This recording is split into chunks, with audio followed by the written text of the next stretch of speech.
Why do some men attract women like magnets while others can't get a second glance? What's the secret behind that pull, that charm, that charisma?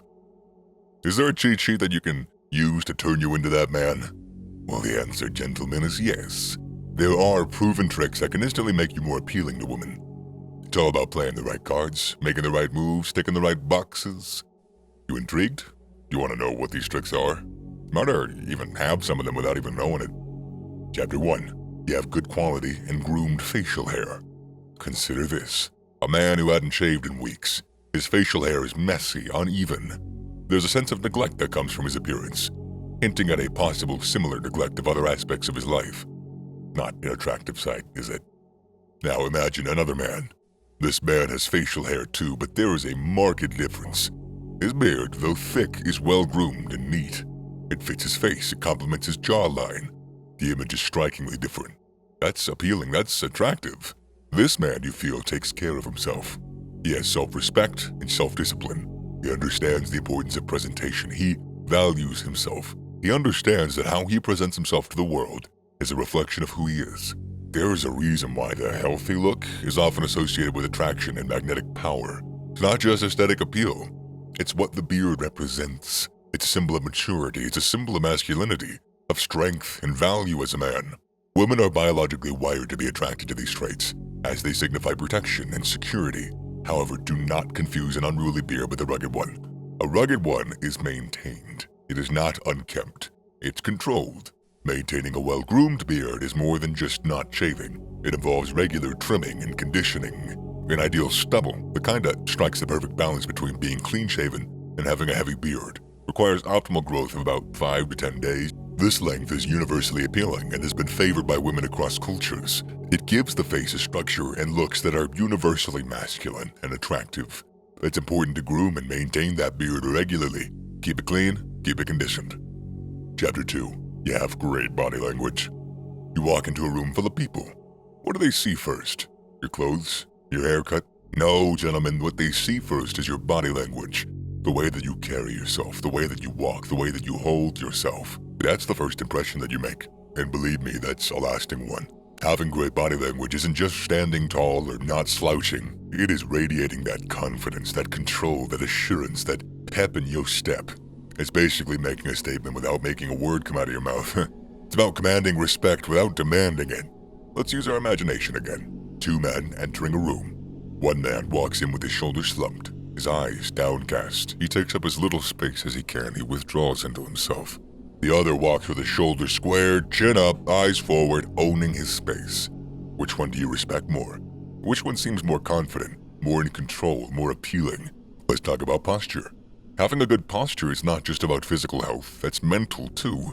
When you stand tall with your shoulders back and your chest out, you're telling the world and you're telling yourself that you're confident, you're strong. This in turn boosts your self-esteem and your confidence. It's kind of like a cycle. Confidence breeds good posture, and good posture breeds good confidence. Chapter 3. Subtle confidence. You gotta remember this. Confidence is such a game changer. It's that secret ingredient that makes you stand out. Women love a confident man. Not the loud, show-off kind, but a man who knows his worth and carries himself with a quiet, steady confidence. Now, do not mistake confidence with arrogance, please. There is a thin line between the two, and you don't want to cross that, because you'll go from a person I like talking to somebody that I never talk to ever again. Arrogance is killer. Confidence is knowing that you can do something. Arrogance is saying that you're better. Women dig the former, not the latter. You see, when you're confident, you don't need to yell or act tough to show that you're strong. Your actions, your words, your attitude, they all do the talking for you, bud. And let me tell you, the talk is so much more attractive than any muscle flex or tall tale. Here's a little secret. The way that you talk can reveal so much about your confidence. Imagine saying something nice to a woman, but not looking her in the eyes when you say it. Doesn't really show confidence, does it? Now try the same thing, but this time, look her in the eyes, lower your voice a bit. See the difference? Chapter 4. You're chivalrous. Some call it outdated, others swear by it, but here's the truth.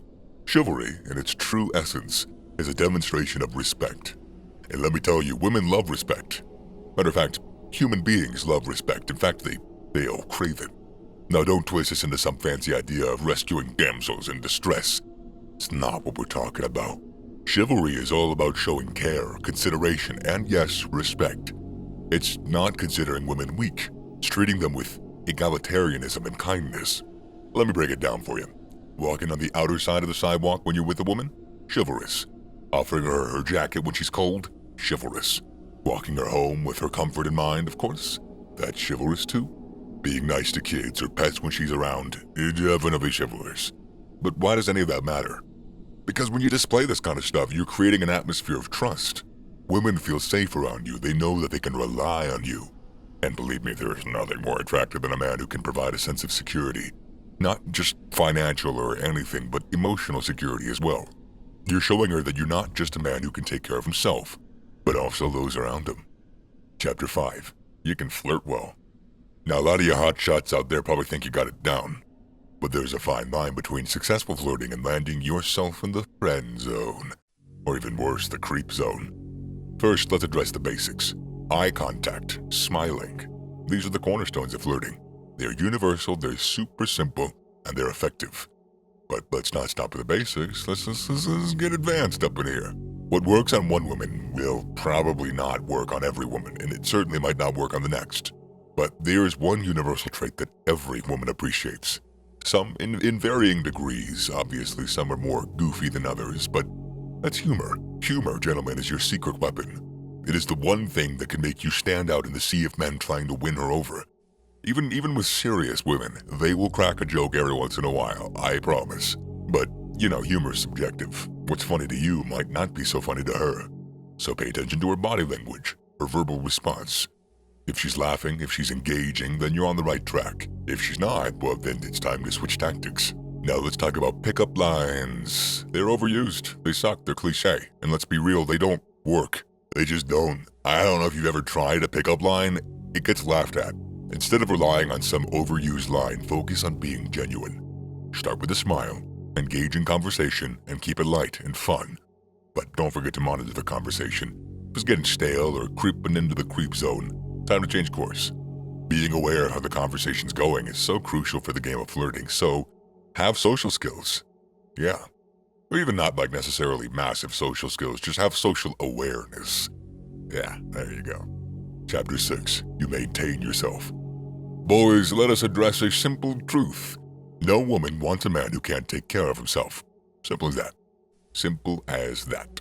A man who takes the time to maintain himself speaks loud about his character, says that he respects himself, values his appearance, and he understands the importance of personal hygiene. If you can't keep yourself clean and presentable, how can she trust you to take care of anything else? Your appearance isn't just about looking good, it's about smelling good too. Do you know that bad hygiene can really repel women? Yeah, of course. Right, and obviously, smelling bad could be the reason why you're striking out, dude. Don't be the guy who dresses to impress but forgets to shower. Your nice clothes and expensive cologne are wasted if you stink. Shower regularly, use deodorant, and maintain good oral hygiene. Oh, and when it comes to the way that you dress, keep it simple. Don't go wild with various colors like you're some tropical parrot. You're not here to draw everybody's attention in a desperate manner. You're here to feel good about yourself, and show it confidently. These tricks aren't really tricks. They're just rules of the social game. And it's not about changing who you are, but enhancing and showcasing the attractive traits that you already have. Be the best version of you, and watch as you naturally attract the right kind of attention. So, get out there, champ. See you in the streets.